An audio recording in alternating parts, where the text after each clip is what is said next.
बड़ी संख्या में लगातार समाजवादी पार्टी में लोग शामिल हो रहे हैं।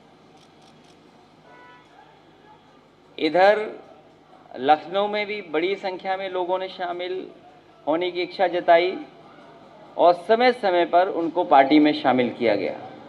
मुझे खुशी है इस बात की कि इटावा के बहुत महत्वपूर्ण नेता और इटावा के जो तमाम वर्गों को जिन्हें आज़ादी के बाद जो सम्मान मिलना चाहिए था नहीं मिल पाया, उनके बीच लगातार काम करते रहे,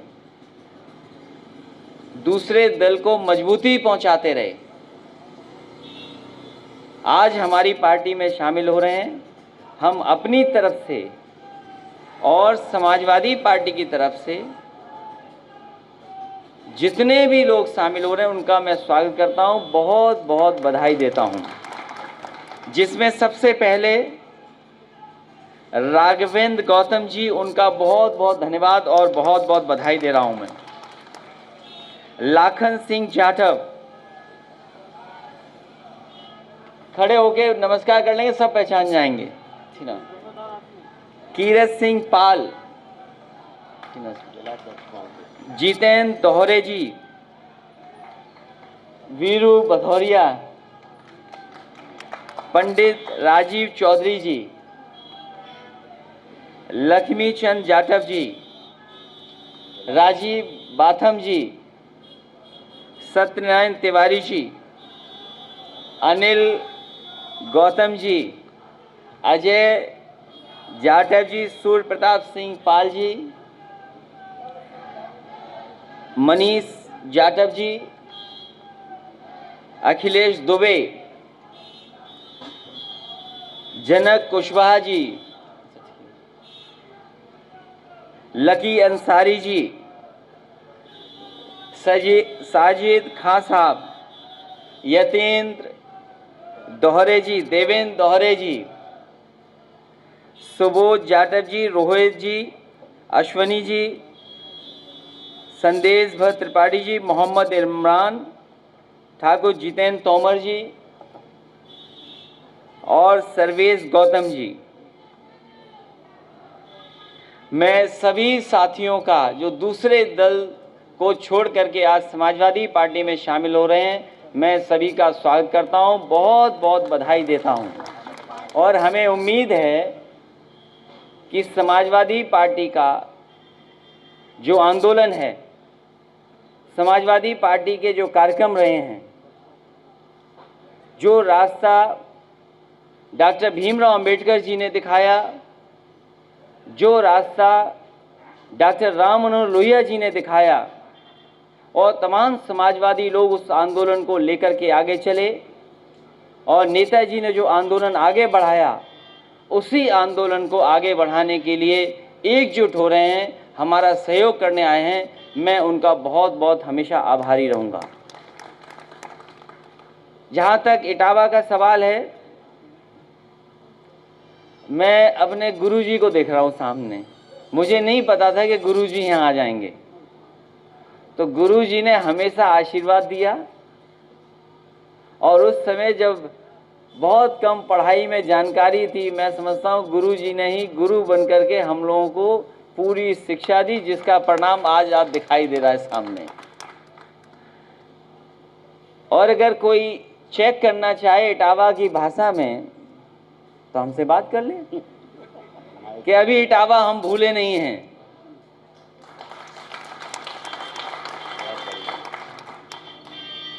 अगर आप में से कोई चाहे तो बात कर सकता है।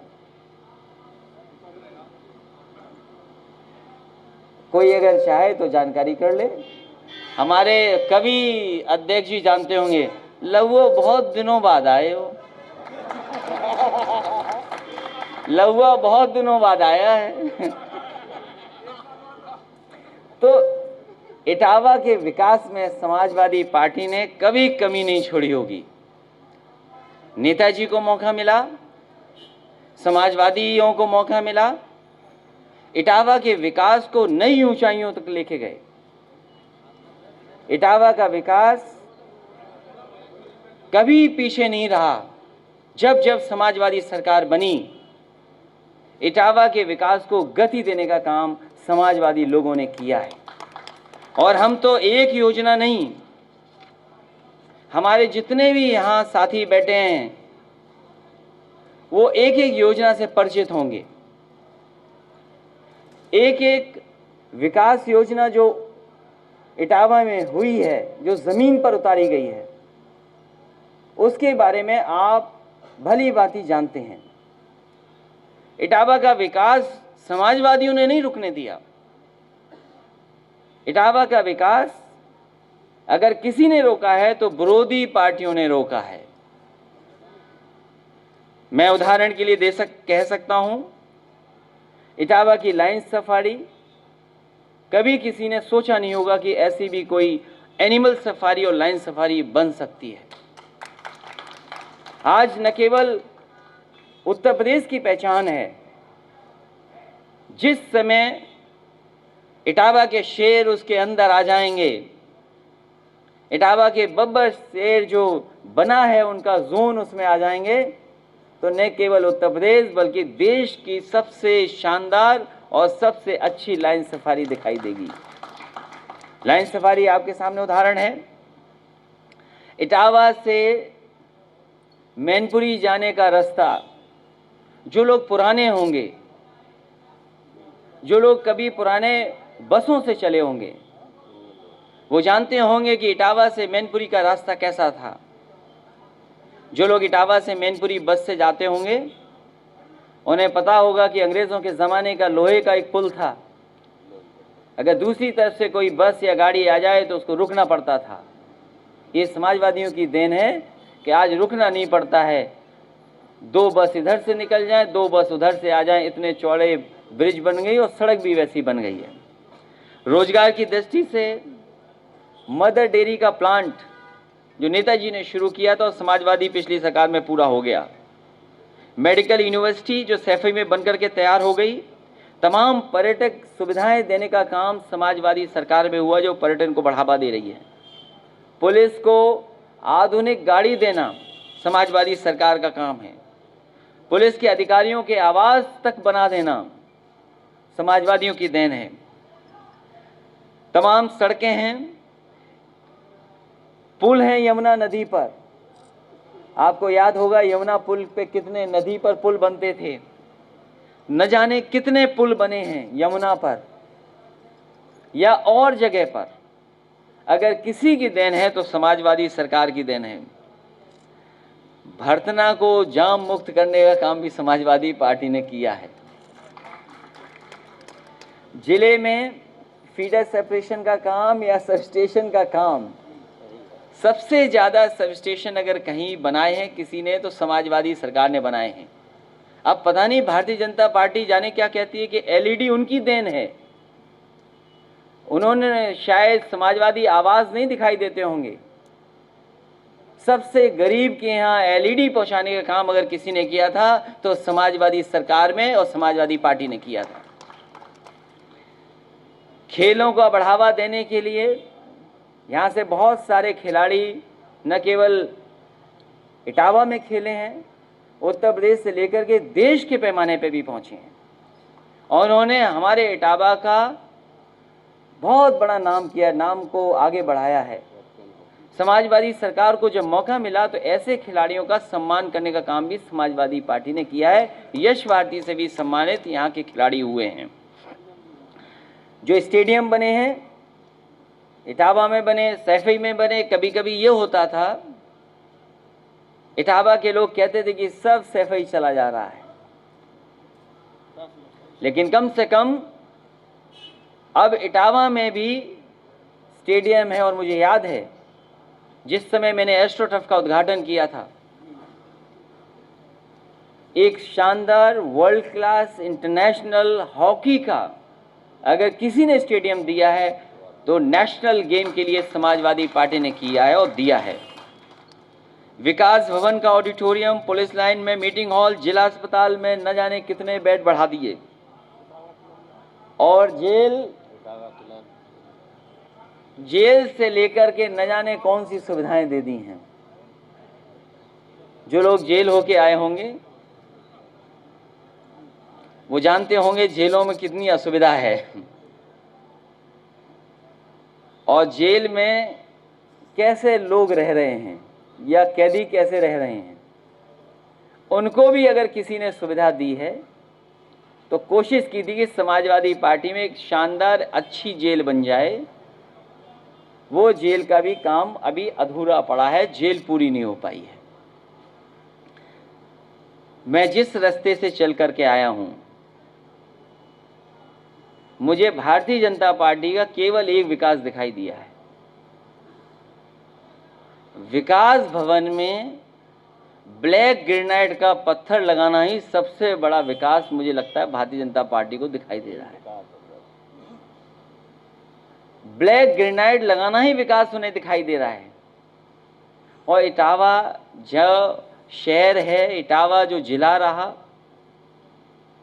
इसको जितना समाजवादी पार्टी दे सकती थी दिया है। और हम इटावा के लोगों को भरोसा दिलाना चाहते हैं अपने कार्यकर्ताओं के माध्यम से और अपने पत्रकार साथियों के माध्यम से कि जब कभी इटावा की जनता मौका देगी तो सबसे ऐतिहासिक काम इटावा शहर को भी अच्छा बनाने का काम समाजवादी लोग करेंगे।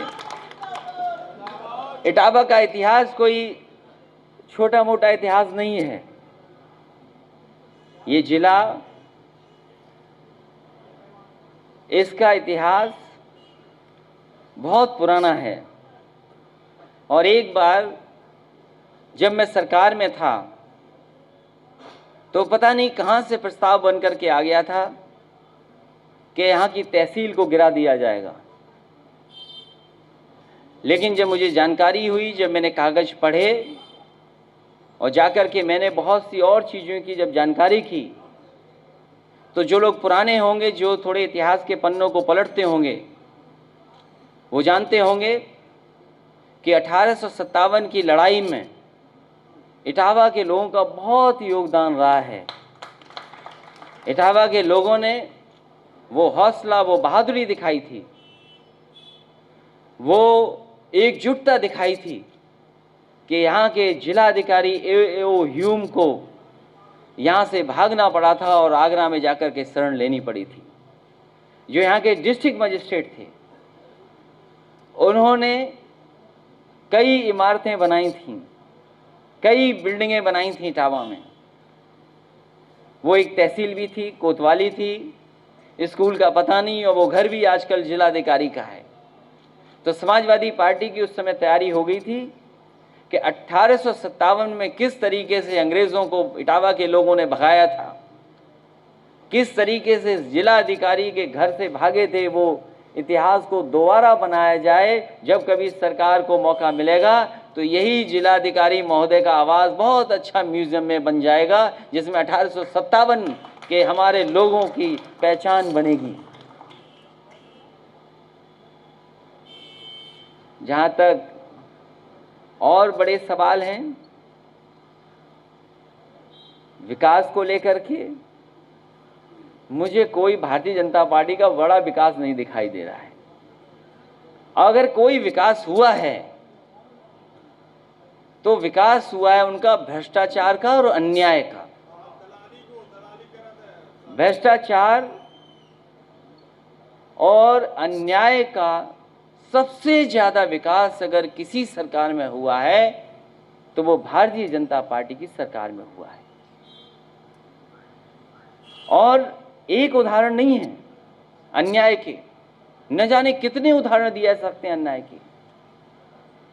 सबसे ज्यादा झूठे मुकदमे लगाना, सबसे ज्यादा अन्याय होना, सबसे ज्यादा अपमानित करना। कब कोई कल्पना कर सकता है कि पुलिस किस तरीके से 9 साल की बेटी के साथ व्यवहार करेगी? जो घटनाएं हो रही बलात्कार की, छेड़खानियों की, वो अलग घटनाएं हैं। उत्तर प्रदेश आंकड़ों में आगे जा रहा है। जो व्यवस्था की थी पुलिस को अच्छा बनाने की, पुलिस को बेहतर करने की, वो व्यवस्थाएं तो खत्म हुई हैं। लेकिन अन्याय देखिए, बताइए बुलंदशहर में किसी ने अगर पटाखे का ठेला लगा दिया, कोई दुकान लगा दी, तो पुलिस इस तरीके से अपमानित करेगी? ये तो एक उदाहरण है। न जाने कितनों को अपमानित होना पड़ा। इसलिए लोक भवन इसलिए नहीं बना था कि कोई सरकार का वहां बैठे और अपमानित करे। अगर कोई ऐसा है जो अपमानित कर रहा है, जनता को दुख दे रहा है, तकलीफ दे रहा है, जनता को जब मौका मिलेगा तो उस व्यक्ति को लोक भवन से बाहर कर देगी। ये भी जनता की ताकत है लोकतंत्र में। जहां तक इनकी योजनाएं हैं, अब पता नहीं कौन सी योजना इनकी चल रही है। हमारी बहनों को समाजवादी सरकार में लैपटॉप भी मिल जाता था और कन्या विद्याधन भी मिल जाता था। इनकी जो कन्या सुमंगला योजना है, हमें नहीं लगता हमारी बहनों को दे पा रही हैं लोग। पता नहीं किसको दे रहे हैं, कहां जा रही है पता नहीं। शौचालय कहां बने हैं, सुना है कि सर्टिफिकेट मिल गया था ओडीएफ का। हमें तो कई जिलों की जानकारी है जहां जिलों को ओडीएफ कर दिया गया। जब जांच हुई तो पता लगा कि वहां शौचालय है ही नहीं, तो ओडीएफ कैसे घोषित कर दिया। बिजली की समस्या का आपको पता ही है। जब यहाँ के जनप्रतिनिधि, सरकार के जनप्रतिनिधि ये कहने लगे कि धान की फसल की कोई कीमत नहीं मिल रही किसान को, लूट हो रही, हमें बताओ, यही सरकार कहती थी कि किसानों को हम इतना मदद करेंगे कि उनकी आय दोगुनी हो जाएगी। हम जानना चाहते हैं सरकार से कि आखिरकार किस किसान की आय दोगुनी की है आपने। धान की फसल चली गई, खत्म होने वाली है, बताओ आपने धान किस कीमत खरीदा है।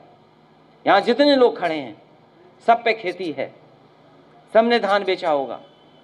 कोई हमें बता दे क्या कीमत मिली है। जो सरकारी तय था सरकार की तरफ से मिलने का, क्या किसान को मिला है उतना पैसा। और फिर महंगाई कितनी बढ़ गई, आप बताइए। डीएपी खाद और डीजल की महंगाई बढ़ी कि नहीं बढ़ी।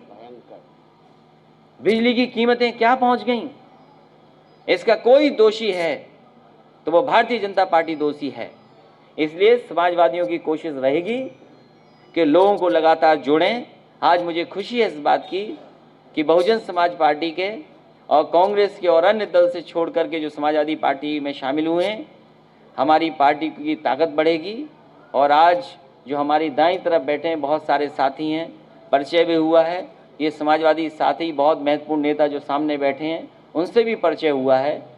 हमें उम्मीद है कि हम सब मिल कर के एक साथ खड़े होकर के समाजवादी पार्टी को इटावा में बहुत ऐतिहासिक जीत दिलाएंगे। और हमें भरोसा ही नहीं है, आज हमें पूरा पता लग गया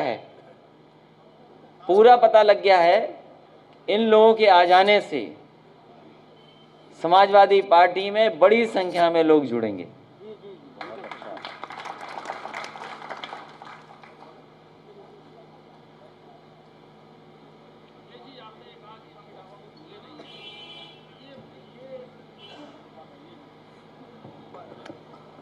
आपने कहा कि हम इटावा खुले नहीं है, तो ये वाक्य आपके जहन में कैसे आया। क्योंकि इटावा केवल लाइन सफारी देखने आता था, आप लोगों को नहीं देखता था मैं। नहीं ऐसा नहीं है, हम लोग अगर लाइन सफारी अध्यक्ष जी 22 में चुनाव आपकी 22 की ला रही, कोई राजनीतिक गठबंधन।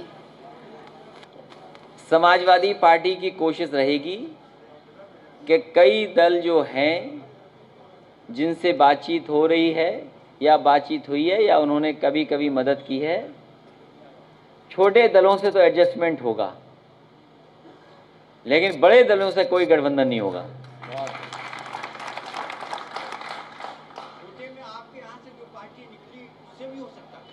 आप बिल्कुल साफ पूछो ना, आदि घुमा के क्यों पूछते हो।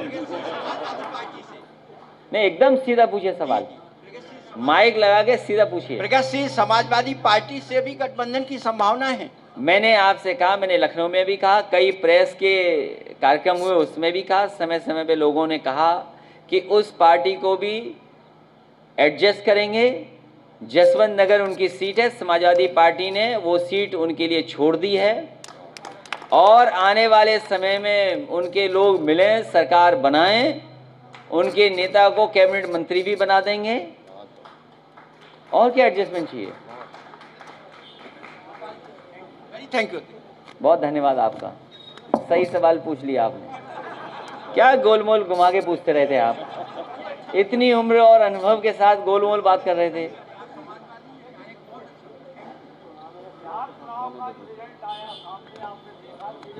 बड़ी मेहनत की थी और उसके बाद वो सरकार नहीं बना पाए, किस तरीके से आप देखते हैं वहाँ के रिजल्ट को? महागठबंधन को जनता ने समर्थन दिया, पूरा समर्थन जनता का उनके साथ था, सीटें भी लगभग जीत गए थे। इतना बड़ा धोखा लोकतंत्र में किसी के साथ नहीं हुआ होगा जितना धोखा भारतीय जनता पार्टी ने वहां के लोगों के साथ किया है और महागठबंधन को बेईमानी से हराया है। यूपी उपचुनाव में समाजवादी पार्टी को एक सीट मिली है, तो आने वाले विधानसभा में क्या लगता है, इस पर कोई असर पड़ेगा समाजवादी पार्टी? जितनी थी उतनी जीत गए। जब चुनाव DM, SP, ADM, SDM, SO, सिपाही लड़ेंगे तो कौन जीतेगा? भारतीय जनता पार्टी नहीं लड़ रही थी, उनकी सरकार के जितने भी अधिकारी थे वो सब चुनाव लड़ रहे थे। अध्यक्ष जी, आपने कहा कि बिहार चुनाव में गड़बड़ी हुई, क्या आपके पास पार्टी के पास कोई ऐसे प्रमाण मिले हैं कि वहां गड़बड़ी की आशंका है? कमाल है, आप इतने बड़े चैनल में आप ही दिखा रहे थे कि बैलेट गड़बड़ हो गया। जो चुनाव में परिणाम आने चाहिए थे, जो जनता जान रही थी, जो समझ रही थी, सब सर्वे फेल हो गए। आप एक दिन से पहले दिन से सोचिए, इतना जन समर्थन किसकी रैली में था? सबसे ज्यादा जन समर्थन महागठबंधन की रैलियों में था। जितने भी देश के सर्वे थे उन सर्वेयों में ऐतिहासिक जीत की तरफ बताया गया, लेकिन जब मशीन खुली, परिणाम आया, रिजल्ट रोके गए, सर्टिफिकेट किसी और को दे दिए गए। यही तो आरोप महागठबंधन के नेताओं का है। क्या ये नहीं हुआ? अध्यक्ष जी, एक आखिरी सवाल और। मायावती बहन जी के बारे में कहा जाता है कि वो पाला बदल लेती हैं, अभी काफी कुछ पार्टी के बारे में कहा भी उन्होंने, तो 22 में क्या संभावना है उनके साथ गठजोड़ हो सके? समाजवादी पार्टी ने कहा है कि अपने छोटे दलों के साथ तो विचार कर सकती है, बड़े दलों के साथ गठबंधन नहीं।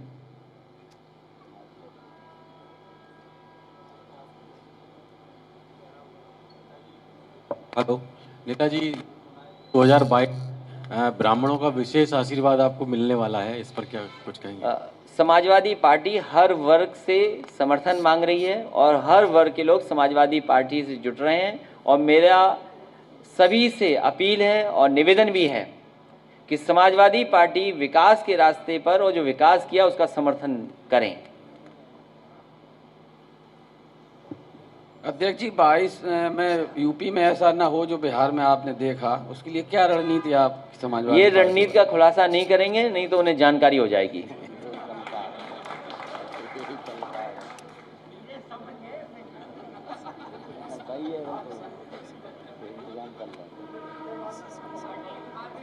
एक माइक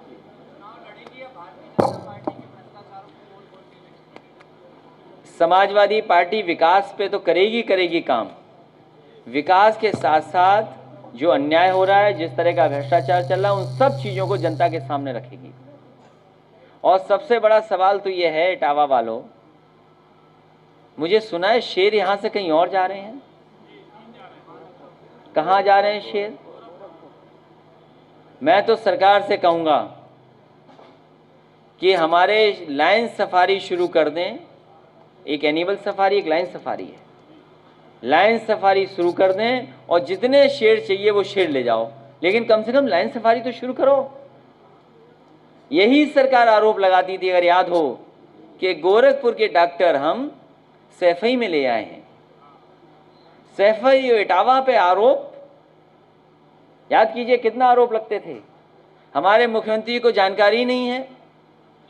बुंदेलखंड एक्सप्रेस वे जोड़ दिया इटावा से, हमारे घर में रोक जोड़ दिया करके।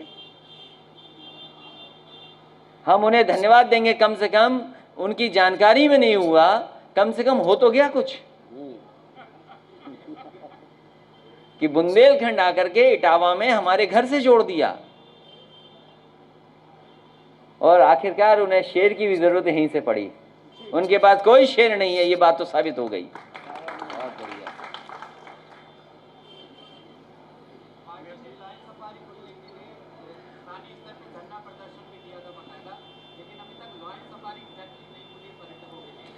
केवल लाइन सफारी, एनिमल सफारी नहीं खोली है, वो जानते हैं कि जैसे ही लाइन सफारी खुलेगी समाजवादी पार्टी की तारीफ लोग करेंगे, वाहवाही होगी कि देखिए कैसा काम हुआ है। और आपसे अच्छा कौन जानता है, आपसे अच्छा कौन जानेगा? कोई अगर आया होगा लाइन सफारी और अगर आपने माइक उसके सामने लगा दिया होगा तो उसने बात खत्म बिना तारीफ के नहीं की होगी।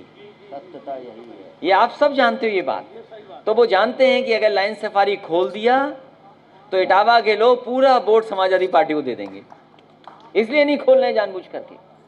जिस लाइन सफारी से रेवेन्यू मिलने लगे, जिस सफारी का मुनाफा होने लगे, ऐसे सरकार के कितने विभाग हैं जो मुनाफे में हैं? ये विभाग मुनाफे का है, तो बताइए उसमें भी धोखा कर रहे हैं ये लोग।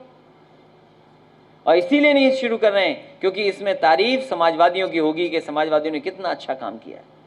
और समाजवादी सरकार बनेगी तो जो हमारे वॉकर्स हैं या जो साइकिलिस्ट हैं, सुरक्षा का अच्छा इंतजाम करके सुबह अगर उसमें साइकिल चलाने जाना चाहेंगे और वॉक करने जाएंगे तो समाजवादी पार्टी की सरकार उसको खोल देगी जनता के लिए।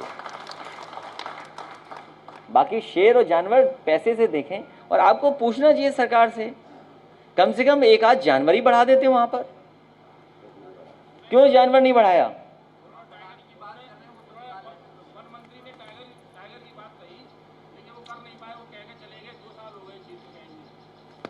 मैं आपसे कह रहा हूं, आप बहुत पुराने हैं, भारतीय जनता पार्टी कोई विकास इटावा में नहीं करेगी।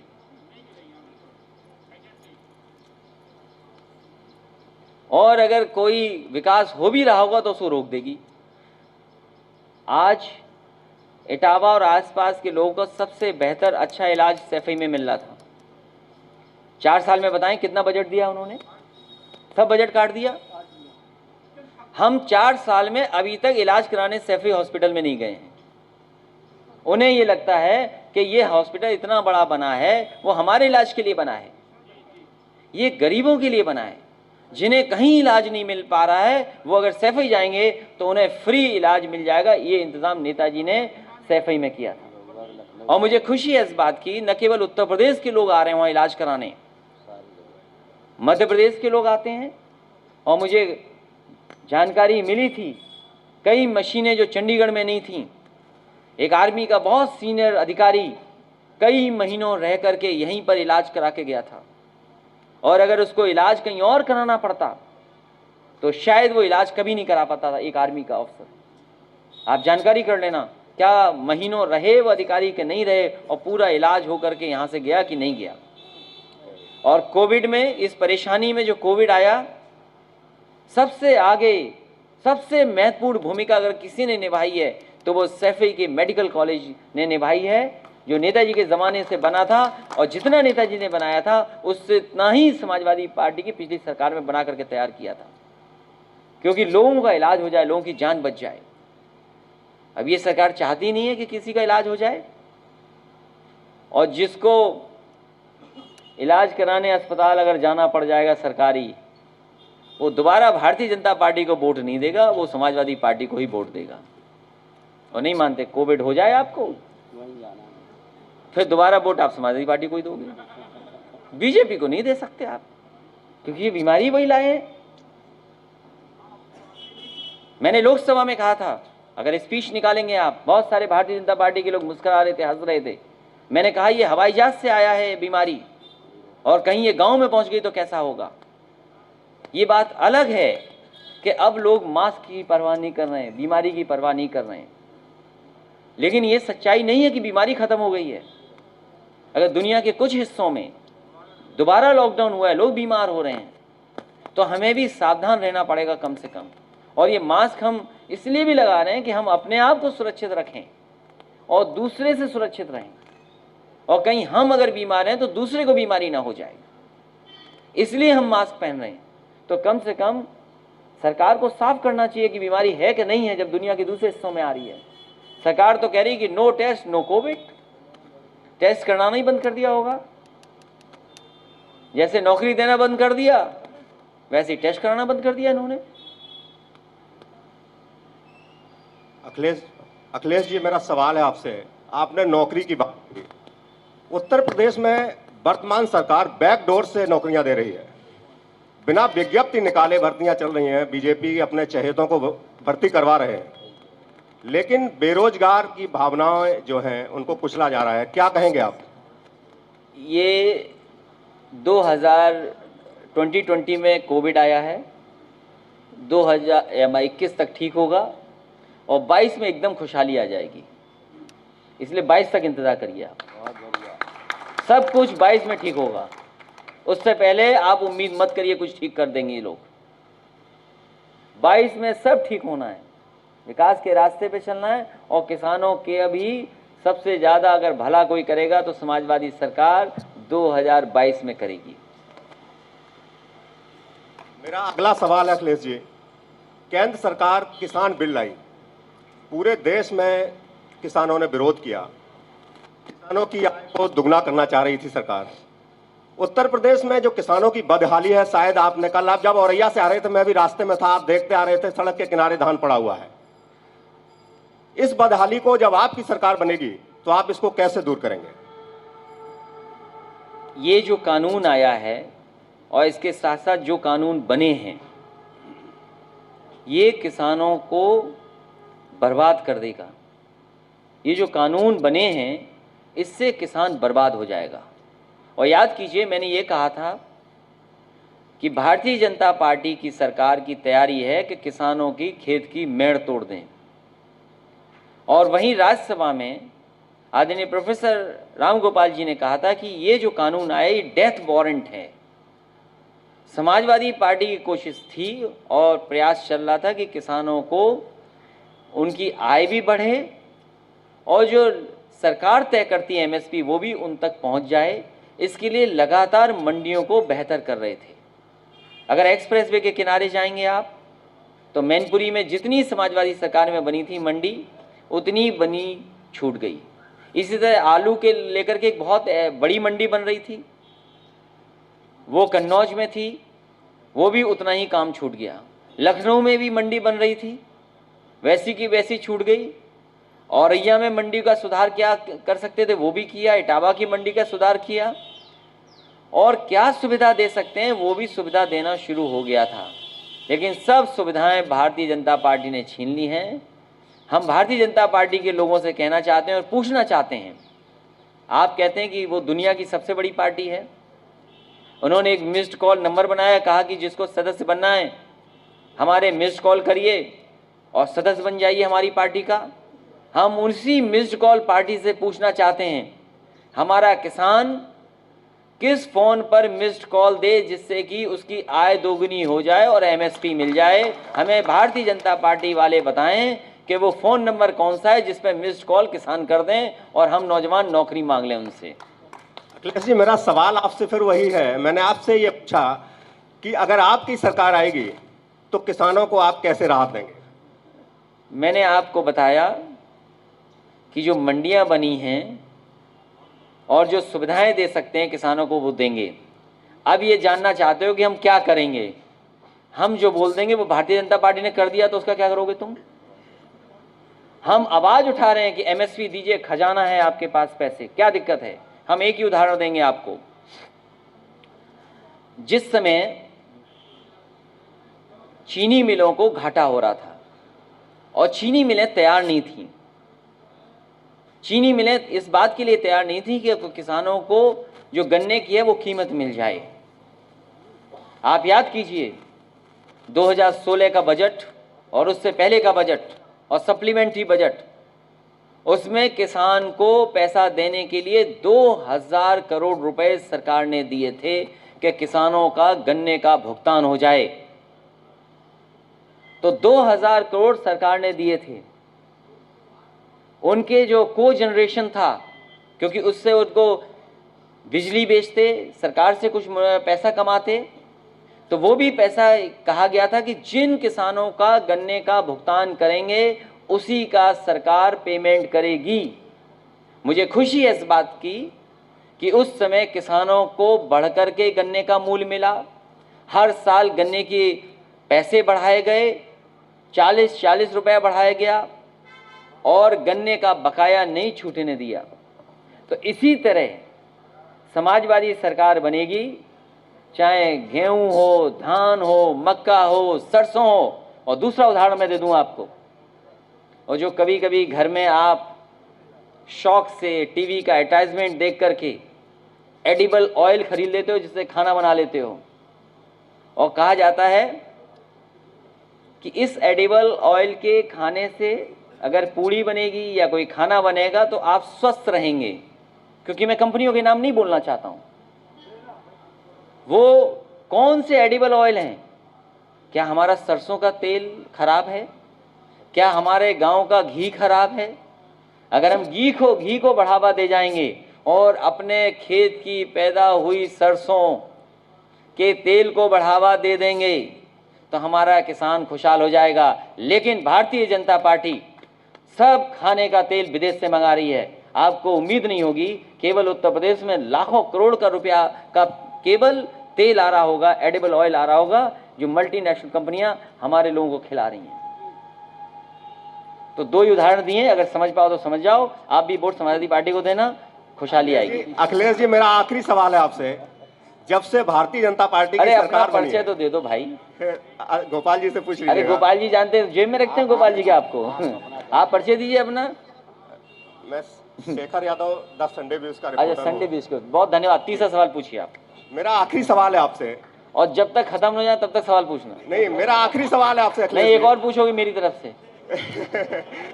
शेखर जी एक और पूछोगे, इसलिए आखिरी नहीं हो सकता आपका सवाल। जी, पूछो। जब से भारतीय जनता पार्टी की सरकार आई है, महिलाओं पे जुल्म बढ़ गया है, जबकि इन्होंने ये आश्वासन दिया था कि हम महिलाओं को सुरक्षा देंगे। हाथरस कांड हुआ, आपने इटावा के इतिहास की बात की तो मुझे याद आया, हाथरस कांड हुआ। हाथरस कांड में भी इटावा की सीमा कुशवाहा जो एडवोकेट हैं, जो निर्भया कांड की एडवोकेट रही हैं, उन्होंने भी बहुत फाइट किया। धर्मेंद्र जी भी गए थे, लेकिन लोगों के मन में एक सवाल उठता रहा कि अखिलेश जी यहां नहीं आए। क्या कहेंगे आप? हालांकि ये सवाल बहुत अच्छा आपने इसलिए पूछा कि बहुत सारे लोग ये कहते थे हम हैं कहाँ, क्यों नहीं आए। और ये भी अच्छा है क्योंकि आपको ये नहीं पता है कि उस मौके पर कौन था, मौके पर लड़ाई कौन लड़ रहा था। जिस दिन घटना हुई, मुझे खुशी है समाजवादी पार्टी के कार्यकर्ता उसके गांव के बाहर बैठ गए जाकर के, उसी रात को, उसी शाम को धरना दिया। मैंने अपने उस कार्यकर्ता को फोन मिलाया, मैंने कहा कि आप धरना देते रहना, धरना से मत हटना, क्योंकि उस परिवार को न्याय दिलाना है। और मुझे खुशी है हिम्मत से वो जुटे रहे। उसके बाद उसी कार्यकर्ता से मैंने कहा कि अगर तुम बात करा सकते हो तो उसके भाई से बात कराना। उसी दिन रात में जब वो बेटी घर पहुंची है, गांव में आई है दिल्ली से, उसके भाई से मेरी बात हुई और भाई ने मुझसे निवेदन किया कि आप ऐसा करिए कि मेरी बहन की डेड बॉडी मुझे दिलवा दीजिए, कम से कम आखिरी जो कार्यक्रम होते हैं पारिवारिक कार्यक्रम हम कर लें और परिवार के लोगों को देखने और दर्शन करने का मौका मिल जाए। मैंने उस भाई से कहा कि मैं एक बार कोशिश करूंगा, लेकिन मैं जानता हूं ये सरकार नहीं मानेगी। उसके बाद क्योंकि जिला अधिकारी का मेरे पास नंबर नहीं था उस समय, क्योंकि जिस जगह मैं था उस समय रात के यहाँ पर 1:30 बज गया था, वहाँ समय ठीक था। मैंने 1:30 बजे ही अपने एमएलसी को फ़ोन किया। एमएलसी पे जब नंबर नहीं मिला, उनका फ़ोन नहीं उठा रात के 1:30 बजे, तो मैंने नंबर ढूंढ करके डीएम को नंबर मिलाया। डीएम ने एक बार तो फ़ोन उठाया और दूसरी बार फ़ोन नहीं उठाया उन्होंने। जब दूसरी बार फ़ोन उन्होंने नहीं उठाया तो मैंने जानबूझ करके उस दिन का मैसेज किया और मैंने उस मैसेज में रात के 2:30 बजे मैसेज किया और मैंने कहा, जो डीएम के लिए मैसेज मैंने किया, मैंने मैसेज किया कि कृपया परिवार की आखिरी इच्छा का सम्मान करें अखिलेश। और मुझे लगता है वो मैसेज मिला था उसे, लेकिन उसके बावजूद भी उस जिला अधिकारी ने वो सम्मान उसका परिवार का नहीं होने दिया। उसके बाद जो हमारी पार्टी कर सकती थी, हमारी पार्टी ने लड़ाई लड़ी। ये अतुल प्रधान खड़े हैं, आप पूछ लीजिए। उस मौके पर सीओ था, इन्होंने सीओ से बात कराई मेरी और मैंने सीओ से कहा कि सीओ तुम बहादुरी से लड़ जाना और न्याय दिलाना बेटी को। लेकिन न जाने कहाँ का दबाव था कि उस परिवार के साथ अन्याय हुआ, उस बेटी को न्याय नहीं दिया। हमें कभी कभी दुख होता है आप लोगों पर, चैनल वालों पर। जब समाजवादी कार्यकर्ता पहुंचे तो यही चैनल के कई लोगों की भाषा क्या थी।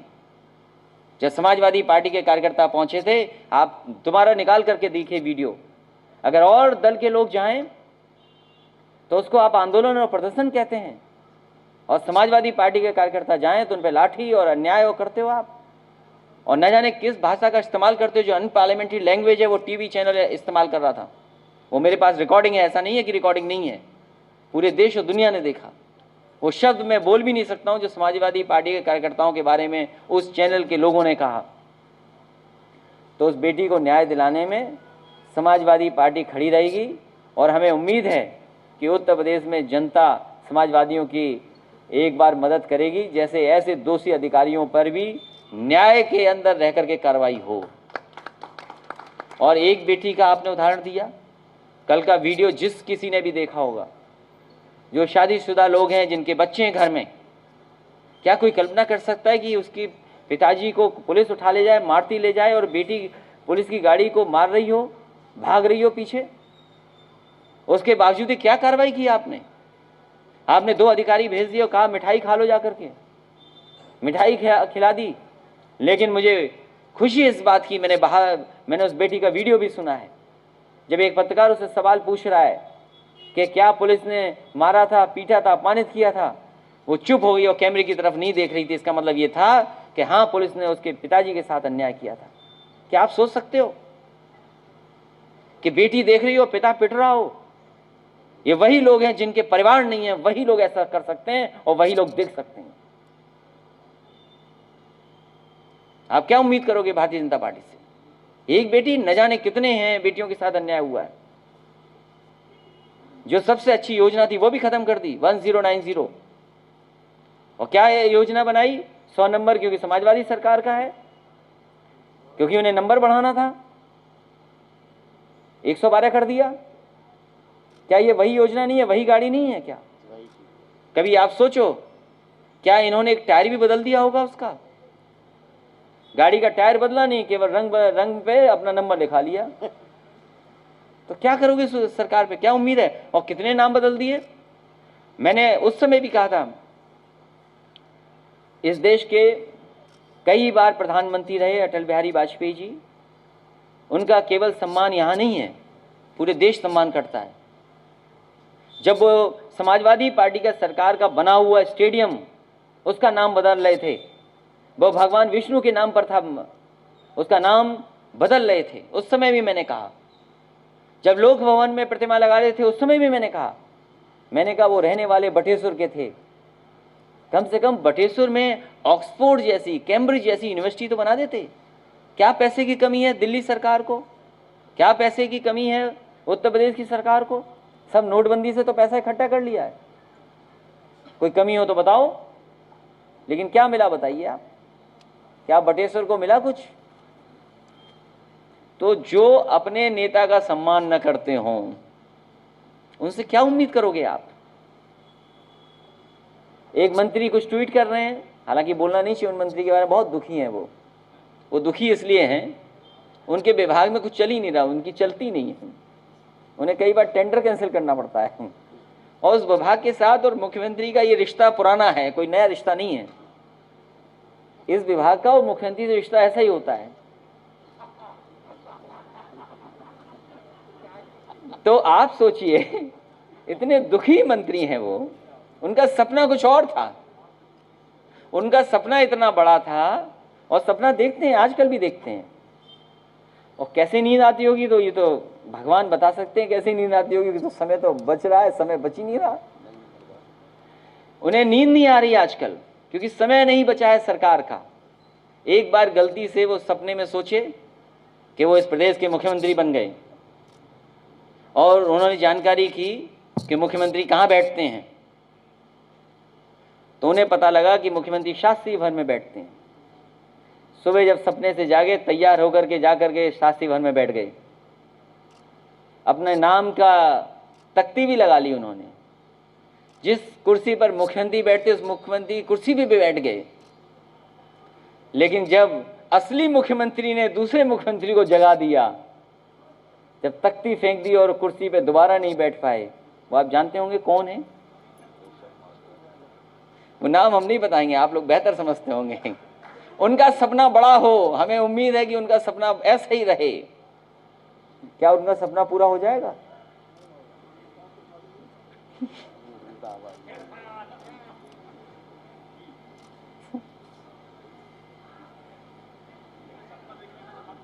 नहीं, सपना देखिए, किसने मना किया? जब तक सपने नहीं देखोगे तो बड़ा काम नहीं कर पाओगे। हम तो ये कहते हैं कि सपना देखने से केवल पूरा नहीं होगा, इसलिए जनेश्वर मिश्र जी को याद कीजिए, जितना बड़ा सपना देखो उससे ज्यादा संघर्ष के लिए तैयार रहो। तो अगर वो बनना चाहें, अपना सपना पूरा करना चाहें, तो अभी भी करने को तैयार है वहां लोग, कर लें सपना पूरा, हिम्मत तो जुटाएं।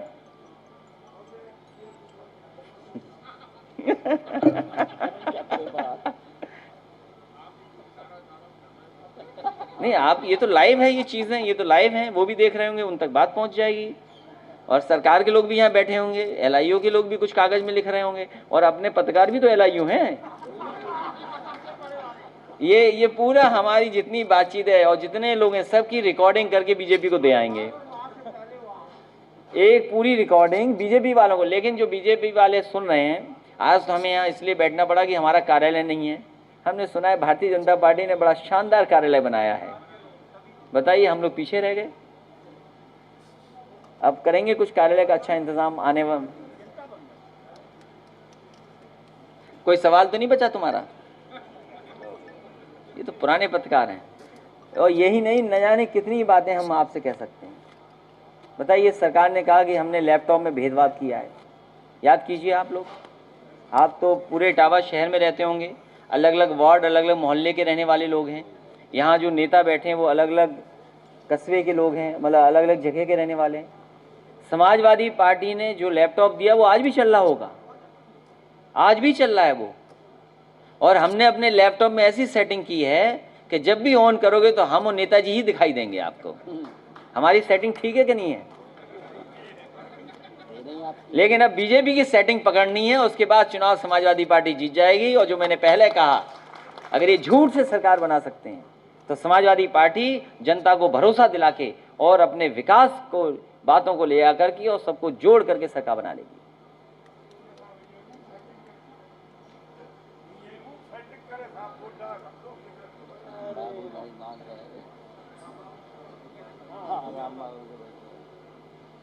श्याम बाबू नहीं, आते रहेंगे और लगातार बातचीत करते रहेंगे। लगातार हर जिले में इसी तरह अपनी समाजवादी सरकार के जो काम है वो याद दिलाते रहेंगे, क्योंकि हमारे कार्यकर्ता जाने, आप लोगों के माध्यम से जनता तक बात जाए कि कम से कम, और बीजेपी वाले जाग जाएं कि भाई कुछ काम तो कर लो। तो खत्म तो फिर खत्म। ये हमारे साथियों से निवेदन है कि आप शांति से बैठे रहो, प्रेस वाले चले जाएंगे तो और जो साथी हैं उन्हें बुला लेंगे अंदर, लेकिन आप लोग शांति से बैठे रहें। मैं प्रेस के सभी लोगों का धन्यवाद देता हूं। एक बार फिर दीपावली पर बहुत बहुत शुभकामनाएं, बहुत बहुत बधाई और बहुत धन्यवाद। और इसी तरह मिलते रहेंगे, नहीं मिलते रहेंगे। और अभी तो जो इंतज़ाम कर पाए करें, लेकिन आने वाले समय में अच्छा इंतज़ाम रहेगा, आप लोग और हम लोग। चलिए, बहुत धन्यवाद। और कोई अकेले नहीं होगा इंटरव्यू, नहीं तो हम मर जाएंगे। नहीं, अकेले इंटरव्यू नहीं, अभी नहीं।